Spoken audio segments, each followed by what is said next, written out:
नसीम आप सबको सलाम। आज हम पढ़ेंगे मत्ती की इंजील, उसका 6 बाब और उसकी 31 आयत।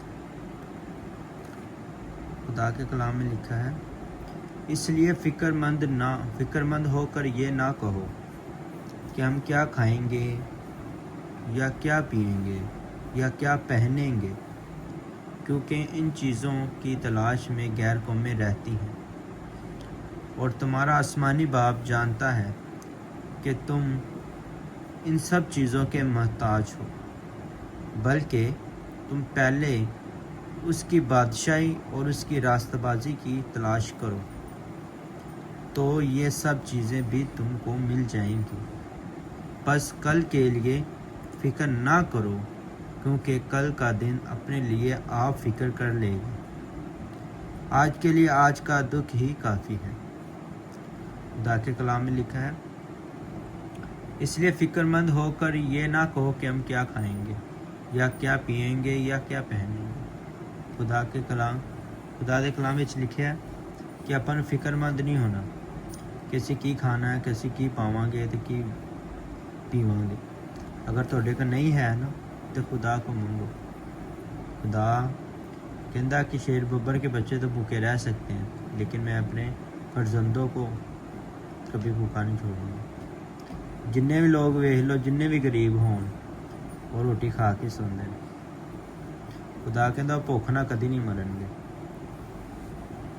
फिर उन्हें खाने का उन्हें वादा किया है। उन्हें क्या, मैं उन्हें एडी अच्छी मिसाल दी, शेर बब्बर के बच्चे तो भुखे रह सकते हैं, लेकिन मेरे फर्जंद नहीं रह। फर्जंद उन्होंने कहते हैं जिहड़े अपने प्यारे होंदे ने, क्योंकि इन सब चीज़ों की तलाश में गैर कौमें रहती हैं।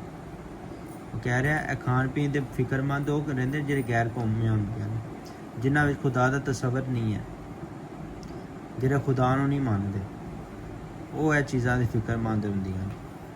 और तुम्हारा आसमानी बाप जानता है। खुदा कहता मैं जानना वा कि तुहानूं किस चीज़ां की ज़रूरत है। खुदा कहता मैं जानना वा कि तुहानूं किस चीज़ की ज़रूरत है, कि केड़ी चीज़ तुहानूं चाहिदी, और तुम उन सब चीज़ों के मोहताज हो। खुदा कहता मैनूं पता है कि किस चीज़ का तुम ज़रूरतमंद हो, तुम उन्हां चीज़ों का मुहताज है। बल्कि तुम पहले उसकी बादशाही और उसकी रास्तबाजी तलाश करो। खुदा कहता है कि पहले तुम मेरी बादशाही और रास्तबाजी तलाश करो। बादशाही और रास्तबाजी की है खुदा दा कलाम। अगर आप खुदा दे कलाम के मुताबिक चलीए, खुदा दे हुक्मां दे मुताबिक चलीए, अपनी ज़िंदगी कलाम के मुताबिक अपने ज़हन ख्याल दे विच खुदा दा कलाम रखिए, यह उनकी रास्तबाजी है। और बिना नागा दुआ करिए, यह उनकी रास्तबाजी। रोज़े रखिए, किसी गरीब की मदद करिए, किसी ज़रूरतमंद की मदद करिए, किसी यतीम की, किसी बेवा की जो वाकई ज़रूरतमंद है, तो फिर यह रास्तबाजी है। तो ये इन सब चीज़ें भी तुमको मिल जाएँ। खुदा कहता अगर तुसी यह सब कुछ करते हो ना, तो सारिया चीज़ां जो जिस चीज़ के तुसी मुख्ताज हो, वो भी तुहानूं मिल जाएंगी। बस कल के लिए फ़िक्र ना करो। खुदा कहता जो तुसी रास्तबाजी हर चीज़ से चलते हो ना, तो फिर तुसी फ़िक्र कल वास्ते फ़िक्र ना करो, क्योंकि कल का दिन अपने लिए आप फ़िक्र कर लेगा। खुदा कहता जदों तू खुदा दे सारा कुछ छड़ देगा, खुदा दी रास्तबाजी ते चलेगा, बादशाही तलाश कर लेगा, फिर कल का दिन तेरे वास्ते आप ही फ़िक्र करेगा कि मैनू की देना। कल का दिन खुद तेरे वास्ते आप ही तैयार होएगा।